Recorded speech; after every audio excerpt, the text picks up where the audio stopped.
Lace making is a very old and rather fascinating craft. All you need is a pattern made up of pinholes marked onto stiff card, thread which is wound onto wooden bobbins, and lots of pins to hold your threads together as you twist and weave them to make your lace. Bobbin lace looks complicated because of all the bobbins and pins. But bobbins are always wound up and used in pairs, and then only 2 pairs at a time.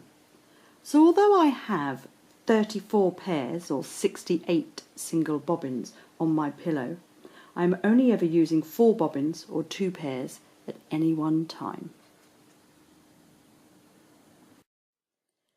So, to make the lace, I'm using 2 pairs and a combination of just 2 things. And the first is a cross, which is a left over right, and a twist, which is a right over left. And that's all I do. So I get rid of 1 pair of bobbins and bring in the next pair of bobbins. And it's a cross and a twist. Discard and bring in. A cross and a twist. Discard, bring in the next pair. A cross and a twist. And then we give the pair that I've been working with mostly an extra twist, so that will go around the pin. Put your pin up and then come back in the other direction. So it's a cross and a twist. Discard, bring in. Cross and twist. Discard, bring in. And you keep doing that until the pattern tells you to do something different. Now, my next thing is I have this gimp thread. Now this is the thread that's outlining the pattern of the lace. And my next pin is the other side of this gimp thread, so I have to go through it, so I weave it through. And then I'm going to come into this bit here, which is a net. So to do this, I need 3 twists on this pair. Put my pin up there to hold the threads. And then the next pair that I'm bringing in, I'm still doing my net, so it's a cross and then 3 twists with each pair. And that's that done. So I can go back through my pin and twist, because I need a twist on for this which is called half stitch, and then just carry on filling in this little heart motif, and then 2 twists. Oops. It's just a cross and a twist, cross and twist, cross and twist, extra twist on to go around the pin,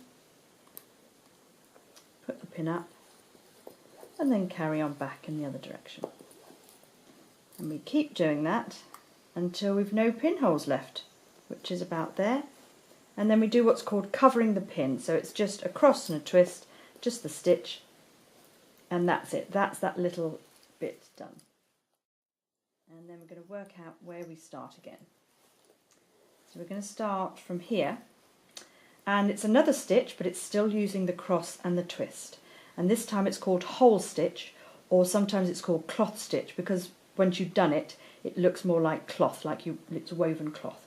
And it's a cross, a twist, and then a cross. I'll do that again, a cross, a twist, and a cross. I'm going to put 2 twists on so it can go around the pin. Put the pin up and then back the other way. So cross, twist and a cross. Cross, twist and a cross. And now, because I know I'm going to come into this net, 2, 3, I'm going to give that 3 twists, and then it's just the stitch for the netting, which is just 1 cross and 3 twists. 1, 2, 3.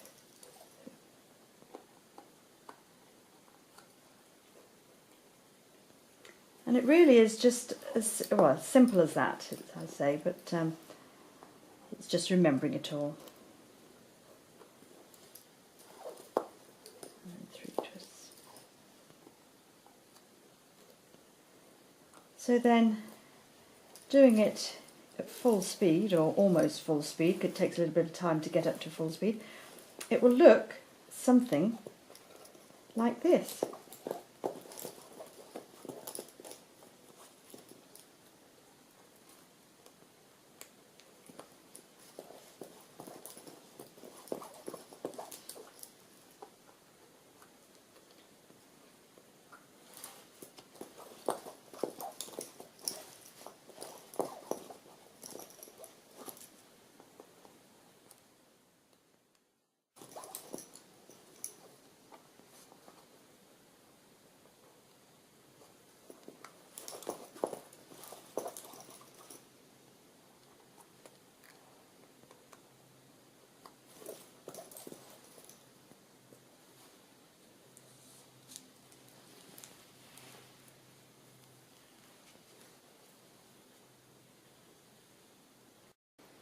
So my lace is now long enough, and I've sewn the two ends together just across there, and this is why the bobbins are in such a mess. They're just in one big bundle.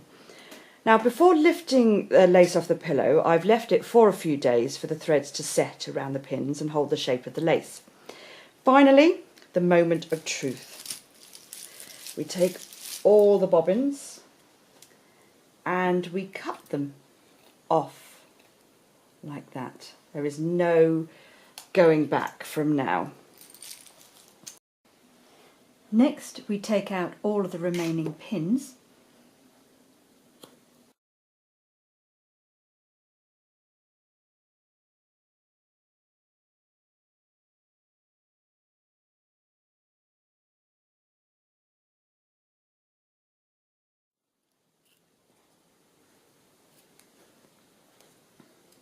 So I think that's all the pins out. I can take off my cover cloth .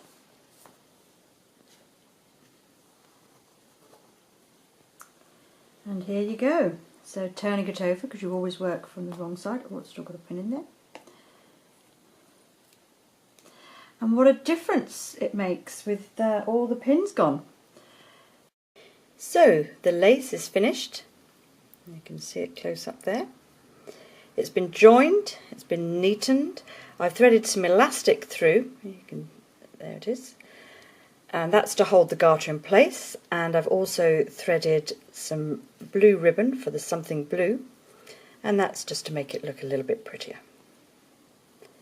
So all that's left after we tie this bow is to put it in the box and wrap it up.